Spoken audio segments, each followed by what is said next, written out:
যুবক বলে, নবী গো, আপনি আমার চেনেন না, আপনি আমার কথা মনে হয় শোনেন নাই। নবীজি বললেন, তুমি কে গো?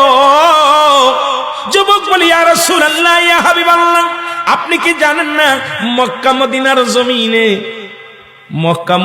জমিনে যত কবর দেয়া হয়, এই কবর থেকে লাশ কাপনের কাপড় চুরি হয়ে যায়। নবী গো, আপনি কি জানেন না?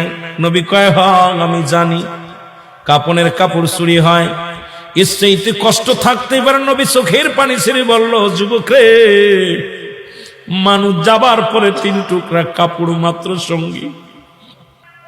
যুবক বলি, ইয়া রাসূলুল্লাহ, ইয়া হাবিবাল্লাহ, নবী গো, মক্কা মদিনার জমিনে যত কাপনের কাপড় চুরি হয়েছে, ওই কাপনের কাপড় চুরি করেছি আমি। নবী গো, আমি সেই যুবক, কাপনের কাপড় চুরি করা যুবক। আল্লাহু আকবার। আল্লাহর নবী ডাকতে বলে, যুবক রে, ও যুবক, শুনে নাও, তুমি কেমনে এই কাজটা করলা? তুমি মানুষের কাপনের কাপড় চুরি করলা। এ যুবক, দুনিয়ার মধ্যে কি আর কোনো কাজ পাও নাই? যুবক বলে, ইয়া রাসূলুল্লাহ, ইয়া হাবিবাল্লাহ, নবী গো, ও মায়ার নবী, আমি ভুল করেছি, আমারে আপনি তওবা করে দিন, আল্লাহ যেন আমারে মাফ করে দেয়। যুবক বলে, আল্লাহর নবী বলে, যুবক রে, তুমি তওবা করো, তওবা করলে আল্লাহ মাফ করে দিবে। যুবক বলে, নবী গো,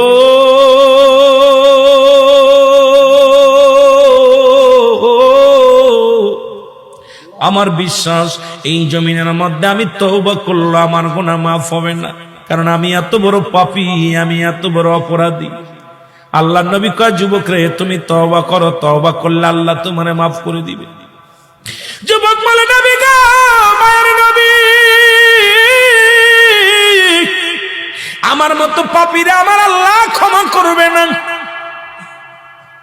আল্লাহর নবী বলে, যুবক রে, তুমি তওবা করো, তোমারে মাফ করে দিবে আমার আল্লাহ। যুবক বলে, নবী গো, আমি শুধু কাপনের কাপড় চুরি করি নাই। নবী গো, মক্কা মদিনা অনেক দিন যাবত মানুষ মরে না, অনেক দিন যাবত মানুষ ইন্তেকাল করে না, আমিও কাপনের কাপড় চুরি করতে পারি না, আমার ব্যবসাটাও ভালো হয় না। হঠাৎ শুনতে পারলাম পার্শ্ববর্তী এলাকার মধ্যে একটা মহিলা মারা গেছে, সুন্দরী এক যুবতী মারা গেছে। আমি দৌড়ায় গেলাম, নিজে তার জানাজায় শরীক হলাম, দাফনে শরীক হলাম। সারাদিন অপেক্ষা আছি কখন রাত নেমে আসবে, কাপনের কাপড় চুরি করব। সব মানুষ যখন রাত্রে খাওয়া দাওয়া করে নির্জুম হয়ে গেল, আমি আস্তে আস্তে করে গোরস্থানে ঢুকলাম। গোরস্থানে ঢুকিয়া আস্তে আস্তে করে কবরের মাটিগুলো সরাইলাম। কবরের মাটি খুঁড়িয়া, নবী গো, আল্লাহর নবী দেখতে বলে, যুবক, তুমি কি শুনাইলা? যুবক বলে, মায়ার নবী গো,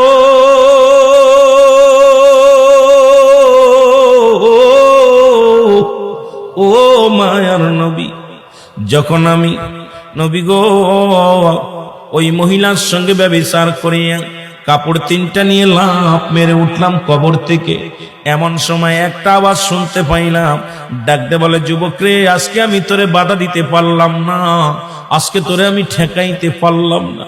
ও যুবক, আমার সনে অন্যায় করলি, জীবনে কোনো বেগানা পুরুষ আমার জীবনে আসে নাই, আজকে তুই আমার সনে অন্যায় করলি,